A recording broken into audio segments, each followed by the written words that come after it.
Hello বন্ধুরা, আজকে বানিয়েছি একটা চিকেন কারি। তো দেখো শুধু কেমন গ্রেভিটা কেমন হয়েছে, শুধু দেখো। দেখতে পাচ্ছ একদম মাখা মাখা ঘন থকথকে একদম গ্রেভি হয়েছে। রুটি দিয়ে যা লাগবে না, দারুণ লাগবে রুটি দিয়ে। বেশিরভাগ মনে হয় রুমালি রুটি দিয়ে বেশি ভালো লাগে এরম ধরনের। তো আমি বানিয়েছি একটু চিকেন কারি। তো আলু ছাড়াই করেছি, এই প্রথম আমি মনে হয় আলু ছাড়া করলাম, কারণ আলু ছাড়া আমি চিকেন খেতেও পারি না। একমাত্র আমি আলু খাই বাড়িতে।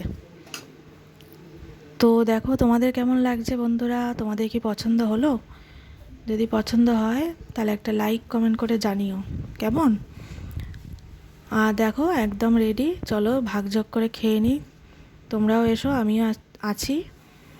তো শুধু রুটিটা করে নিচ্ছি আমি, তো তোমরা চলে এসো। তো কেমন হয়েছে একটু জানিও আগে, ঠিক আছে?